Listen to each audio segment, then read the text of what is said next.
Buddy Carter, the gentleman from Georgia, for 5 minutes. Thank you, Mr. Chairman, and thank you, Director, for being here. I appreciate it. Let's start with this. Let's start with timely and responsive scoring.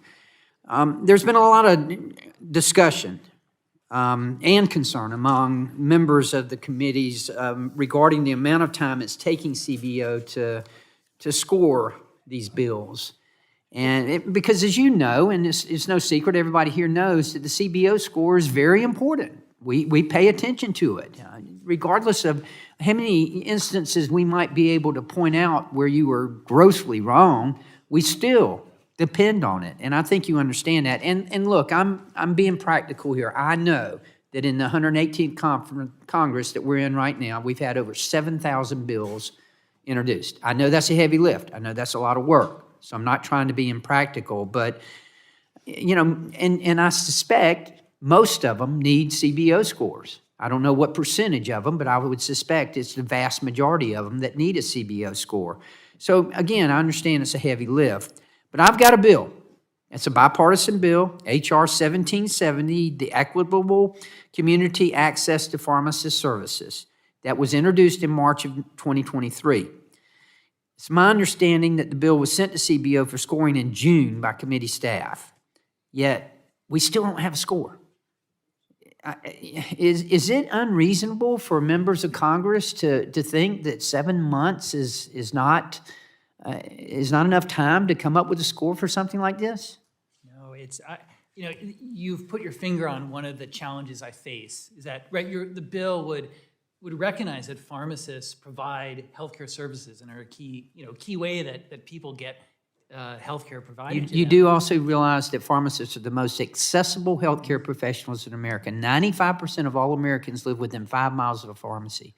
All of us, Republicans, Democrats, Independents, want the same thing when it comes to healthcare: accessible, affordable, quality healthcare.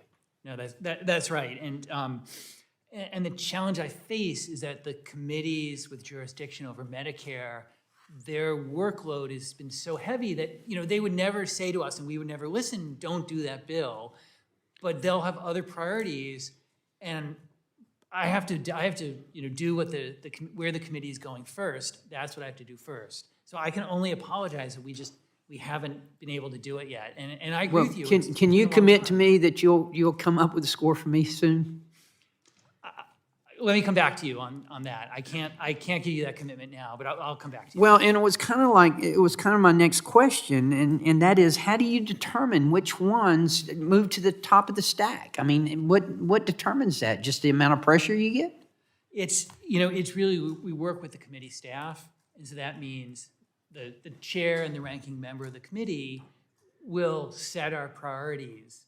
And then, we work, of course, with leadership in both chambers to say, well, what's going to the floor of the chamber, and then that, and then everything else comes after those two priorities.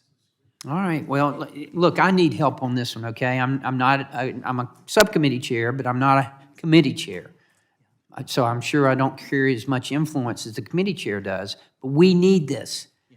4% of all retail pharmacies, of independent retail pharmacies, are closing every year. That's going to impact the accessibility of healthcare here in America. And again, all of us want accessible, affordable, quality health care. Let's move on. In December of 2023, your office published a report on the accuracy of your projections for the fiscal year 2023. Is that a statutory requirement? Is that something you have to do? That particular report is not required, but we do it as a transparency exercise. What kind of methodology did you use in determining whether to make it a public report? I mean, what inspired you to make it a public report? I mean, anything that reflects on whether we get it right or wrong, I want the public to see that. And this one, we got it way wrong. Right. It's $1 trillion, and that's, I want that out there. I want people to be reacting. Would you be supportive of a law that required it?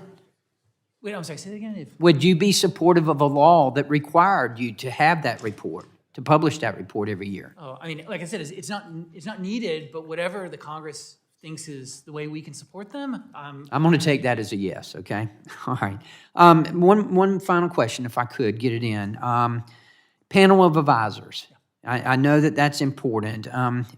But in your website, you say members of this panel generally serve 2-year terms and are sometimes reappointed, but that's kind of vague. Tell me, who appoints these members and these boards, and how do you ensure bipartisanship?